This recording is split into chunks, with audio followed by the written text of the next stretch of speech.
Hello, जय Hind everyone. मैं विकास तंवर आप सभी का स्वागत करता हूं एक बार फिर से एग्ज़ाम टॉक्स में।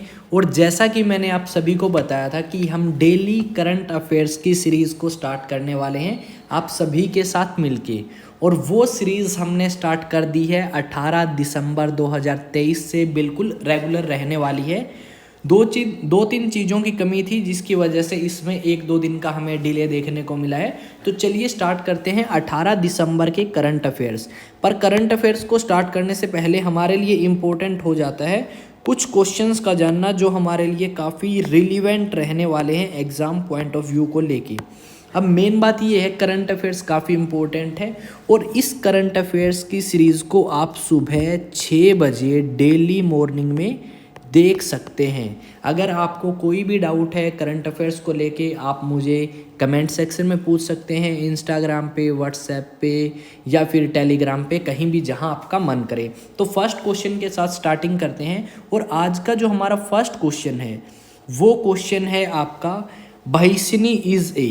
ये जो भाषिनी है ये है क्या? तो भाषिनी क्या आपका एआई टूल है या फिर आपका आर्टिफिशियल इंटेलिजेंस रोबोट है, इंडियन नेवी की कोई शिप है, या फिर आर्टिफिशियल इंटेलिजेंस ट्रांसलेशन सिस्टम है? तो भाषिनी क्या है? एक artificial intelligence language translation system है। तो हमारा ये आंसर करेक्ट हो जाएगा। और अब हम इसके बारे में दो तीन चीज़ें जान लेते हैं। प्रधानमंत्री नरेंद्र मोदी ने इस टूल का यूज़ किया है जब काशी तमिल संगम आपका आयोजित कराया गया था। कहाँ पे? वाराणसी, उत्तर प्रदेश के अंदर। तो मोदी ने इस टूल को यूज़ किया था। क्यों यूज़ किया था? अब मोदी को तमिल भाषा तो आती नहीं है, तो बहुत सारे तमिल लोग क्या कर रहे थे, वाराणसी के अंदर पहुंचे थे, काशी तमिल संगम के अंदर। वहाँ पे नरेंद्र मोदी ने इस आर्टिफिशियल इंटेलिजेंस टूल का यूज़ करते हुए जो लोग आपके तमिलनाडु से आए थे उनको कान के अंदर ईयरफोन लगाया और इस टूल ने जो प्रधानमंत्री नरेंद्र मोदी बोल रहे थे हिंदी के अंदर, उस चीज़ को कन्वर्ट किया या ट्रांसलेट किया किसमें? तमिल लैंग्वेज के अंदर। तो वहाँ पे इसका हमें यूज़ देखने को मिला है। तो आई थिंक आप सभी को पता लग गया होगा यार ये इसके अंदर क्या प्रॉब्लम आ गई। हाँ ठीक है, ओके, आई थिंक किसी को कोई डाउट नहीं होगा फर्स्ट क्वेश्चन में। अब सेकंड क्वेश्चन हम करते हैं। ये यहाँ क्या है भाई? ये चलो देखते हैं इसको बाद में, शायद कोई ग्लिच आ गया है इसके अंदर या कोई प्रॉब्लम आ गई है। सेकंड क्वेश्चन देखते हैं, किस दिन हम इंटरनेशनल माइग्रेंट्स डे मनाते हैं? यानी किस दिन हम अंतर्राष्ट्रीय प्रवास दिवस मनाते हैं? तो ये हम सेलिब्रेट करते हैं हर साल 18 दिसंबर को। तो 18 दिसंबर को अंतर्राष्ट्रीय प्रवास दिवस मनाया जाता है। क्यों मनाया जाता है? कि जो माइग्रेंट्स हैं, यानी जो व्यक्ति अपनी जगह को छोड़ के दूसरी जगह काम करने जाते हैं, उनके सामने जो बहुत सारे चैलेंजेस हैं उनको कम किया जाए, उनकी जो प्रॉब्लम्स हैं उनको कम किया जाए, और साथ में ये प्रमोट किया जाए कि वो लोग सुरक्षित हैं, वहाँ पे उनको अच्छी कंडीशंस मिले, उनका जो शोषण हो रहा है उसको रोका जाए। ये सारी चीज़ें इस दिन करी जाती हैं। तो 18 दिसंबर को हम सेलिब्रेट करते हैं अंतर्राष्ट्रीय प्रवास दिवस। और इसकी थीम की अगर बात करें, यार इसके अंदर कोई प्रॉब्लम है क्या? एक सेकंड, क्या बात है यार, चलो मैं देखता हूँ एक सेकंड यार, इसके अंदर कोई दिक्कत तो नहीं आ रही है। ठीक है, आई थिंक अब नहीं आएगी। तो इस बार की ये दोबारा से यार स्टार्ट हो गया, ये है क्या चीज़ यार? तो इसके बारे में देखते हैं, थीम के बारे में। तो इस बार इसकी थीम क्या रही है? तो थीम की अगर बात करें तो इसकी थीम थी प्रमोटिंग, क्या थीम है? Promoting safe migration. ये इस बार अंतर्राष्ट्रीय प्रवास दिवस की थीम रही है। और हमारे लिए ये क्वेश्चन इम्पोर्टेंट हो जाता है कि इस बार माइग्रेंट्स डे की थीम क्या है और साथ में कब सेलिब्रेट किया जाता है। इसके अलावा अगर हम इसके बारे में बात करें तो इस दिन को स्टार्ट किया था सेलिब्रेट करना 4 दिसंबर, ये अनाउंस किया था 4 दिसंबर 2000 को, और आपका 2000 से लेके अब तक इसको हर साल सेलिब्रेट किया जाता है। सबसे ज़्यादा अगर बात करें फॉरेन बोर्न माइग्रेंट्स कहाँ पे हैं, तो वो हैं यूनाइटेड स्टेट्स ऑफ अमेरिका के अंदर। क्या है? फॉरेन बोर्न, यानी बहुत सारे ऐसे लोग हैं जो कहीं और जन्म लेते हैं और उसके बाद यूएसए के अंदर चले जाते हैं काम करने के लिए। अगर इंडिया की बात करें तो इंडिया के अंदर सबसे ज़्यादा नेटिव लिविंग अब्रोड हैं। इंडिया की बात करें तो इंडिया में क्या है, सबसे ज़्यादा native living abroad. Native living abroad, इसका मीनिंग क्या है नेटिव लिविंग अब्रोड का, कि सबसे ज़्यादा ऐसे लोग जिनका जन्म तो भारत में हुआ पर वो भारत से जाके बाहर रह रहे हैं। तो दुनिया में कोई भी ऐसी कंट्री नहीं है जिसमें भारत से ज़्यादा लोग गए हों बाहर। तो भारत के अंदर कितने ऐसे लोग हैं जिनका जन्म भारत में हुआ और बाहर जाके वो रहते हैं, तो 17.9 मिलियन लोग जो हैं उनका जन्म तो भारत में हुआ पर वो बाहर जाके काम कर रहे हैं पैसों के लिए या किसी और चीज़ के चलते हुए। नेक्स्ट क्वेश्चन है, कहाँ पे दुनिया का सबसे बड़ा मेडिटेशन सेंटर का उद्घाटन हुआ है? तो अभी हाल ही में प्रधानमंत्री नरेंद्र मोदी ने और योगी आदित्यनाथ भी वहीं मौजूद थे, उन्होंने उद्घाटन किया है वाराणसी के अंदर दुनिया का सबसे बड़ा मेडिटेशन सेंटर। तो उद्घाटन किसने किया है? नरेंद्र मोदी ने। और अगर बात करें इसका नाम क्या है, तो इसका नाम है सवरवेद महामंदिर। सवरवेद महामंदिर इसका नाम है। और लगभग अगर हम बात करें तो इसके अंदर 20,000 के आसपास डिवोटीज बैठ सकते हैं। 7 फ्लोर ये जो बिल्डिंग आपको दिख रही है इमेज के अंदर, वो 7 फ्लोर बिल्डिंग है। यहाँ पे इसकी जो छत है या हम कहें टेरेस की बात करें तो वो डोम शेप आपकी छत, लोटस जो शेप है वो इसकी छत की हमें देखने को मिलेगी। यानी कहीं ना कहीं बीजेपी पार्टी का चुनाव चिन्ह यहाँ पे है। और यहाँ पे हम देखेंगे कि बहुत सारी चीज़ें जो हैं वो बनाई गई हैं इसके अंदर। आप मेडिटेशन कर सकते हैं, लगभग 20,000 व्यक्ति एक साथ इसमें बैठ सकते हैं, और भी काफ़ी चीज़ें ये यहाँ पे हमें देखने को मिलेगी। अभी रिसेंटली काशी तमिल संगम भी यहाँ पे स्टार्ट किया गया था, ठीक है। और काशी तमिल संगम एक्सप्रेस ट्रेन भी चलाई गई है। क्या चलाई गई है?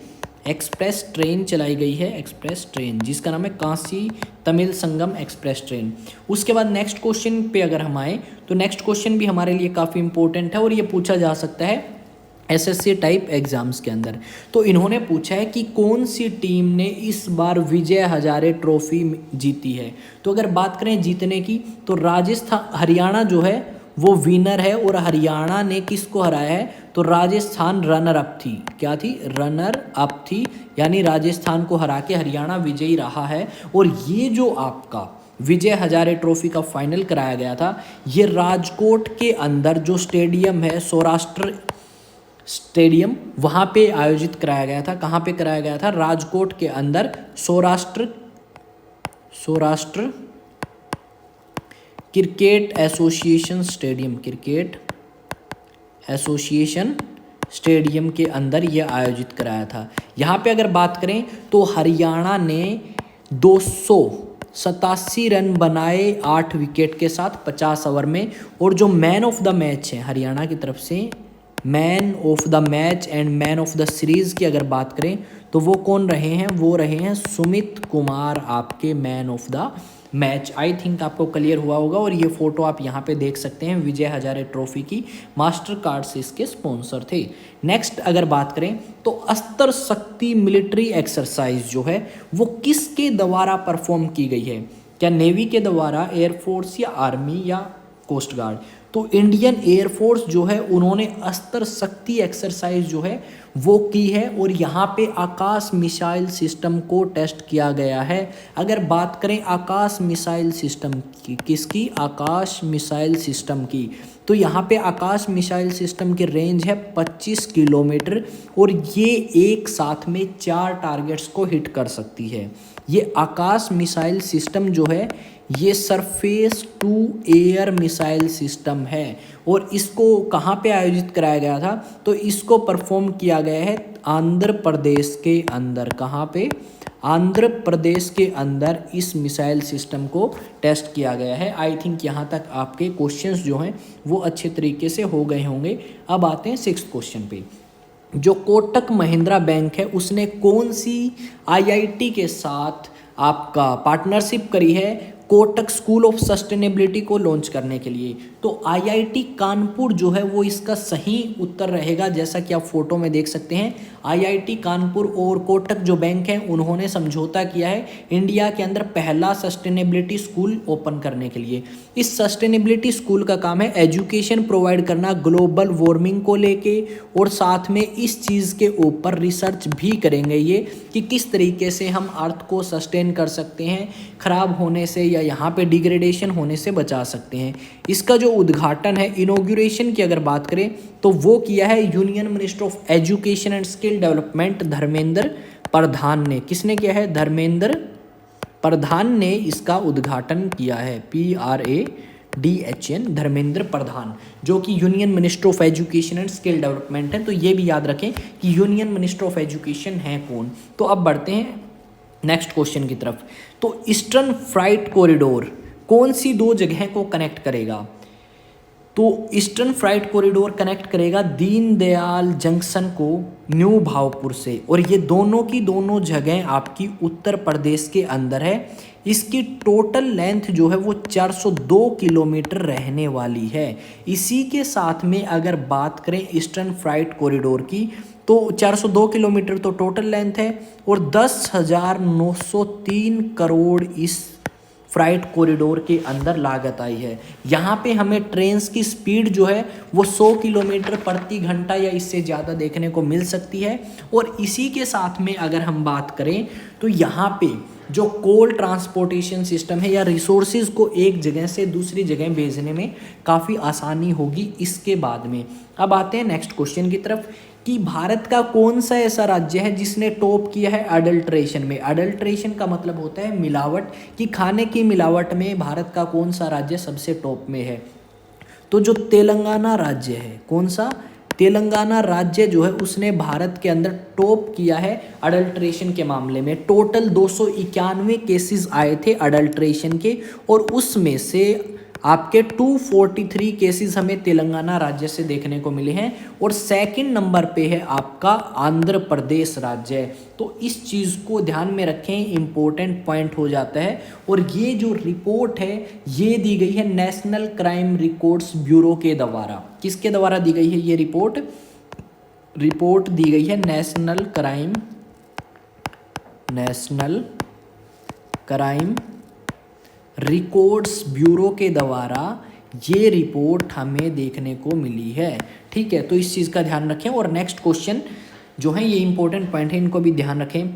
अब हम देख रहे हैं कि जितने भी गवर्नमेंट बिल्डिंग्स हैं उनके ऊपर 17 दिसंबर को जो फ्लैग है वो हाफ फहराया गया था, और वहाँ पे कोई सेलिब्रेशन भी नहीं किया गया। क्यों? क्योंकि जो आपके कुवैत के अमीर हैं, कुवैत के जो अमीर हैं जिनका नाम है शेख नवाब अल अहमद, ठीक है, तो इनका निधन हो गया अभी हाल ही में 87 साल की आयु में, जिसके चलते हुए भारत सरकार ने एक दिन का आप कह सकते हो दुख जो है या सोरो जो है वो मनाया है। उसके बाद नेक्स्ट आते हैं समर क्या है। समर एक एयर डिफेंस सिस्टम है जो कि सरफेस टू एयर मिसाइल है। इस समर की फुल फॉर्म अगर आपसे पूछें तो समर की फुल फॉर्म है surface to air missile for assured retaliation, और इसको अभी हाल ही में टेस्ट किया है किसके द्वारा? इंडियन एयर फोर्स के द्वारा। कहाँ टेस्ट किया गया है? आंध्र प्रदेश के अंदर एक आपका क्या है टेस्ट सेंटर है, वहाँ पे इसको टेस्ट किया गया है इंडियन एयरफोर्स के द्वारा। तो ये आज के कुछ करंट अफेयर्स के क्वेश्चन थे। आई होप आपको इन करंट अफेयर्स के क्वेश्चन में कोई भी प्रॉब्लम नहीं होगी, और ये करंट अफेयर्स की सीरीज़ आपकी रेगुलर रहने वाली है, जहाँ पे आप अलग अलग एग्ज़ाम्स के अंदर करंट अफेयर्स जो देखते हैं उनको ईजिली सॉल्व कर लेंगे। एक दो यहाँ पे हम कह सकते हैं अभी प्रॉब्लम आ सकती हैं, पर उनको भी जल्द ही रिजॉल्व कर लिया जाएगा। और अगर आपको वीडियो अच्छी लगे तो वीडियो को आप लाइक कर सकते हैं, शेयर कर सकते हैं, सब्सक्राइब कर सकते हैं चैनल को। और एक बात और कर लेते हैं, अगर आपको डाउट है और अगर आप पूछना चाहते हैं, यहाँ पे आपको एक इंडियन पॉलिटी की सीरीज़ जो है वो भी मिलेगी डेली 4 बजे शाम को, और सुबह 6 बजे आपको करंट अफेयर्स मिलेंगे। डाउट पूछने के लिए आप टेलीग्राम पे जा सकते हैं। टेलीग्राम पे एक चैनल है जिसका नाम है एग्ज़ाम टॉक्स, ठीक है। और उसी के साथ में अगर व्हाट्सएप की बात करें तो व्हाट्सएप पे भी हमने चैनल अभी बनाया है रिसेंटली, तो उसके साथ भी आप जुड़ सकते हैं। इंस्टाग्राम की बात करें या इंस्टाग्राम की बात करें तो हम कह सकते हैं, आप पूछ सकते हैं विकास तंवर 7924 नाम से इंस्टाग्राम आईडी पे। अगर आपको कोई भी डाउट है किसी भी चीज़ को लेके, तो चाहे एग्जाम टॉक टेलीग्राम करें, चाहे व्हाट्सएप करें, या फिर विकास तंवर 7924 इंस्टाग्राम पे मैसेज भेज के पूछ सकते हैं। तो मिलते हैं नेक्स्ट वीडियो में, तब तक जय हिंद जय भारत।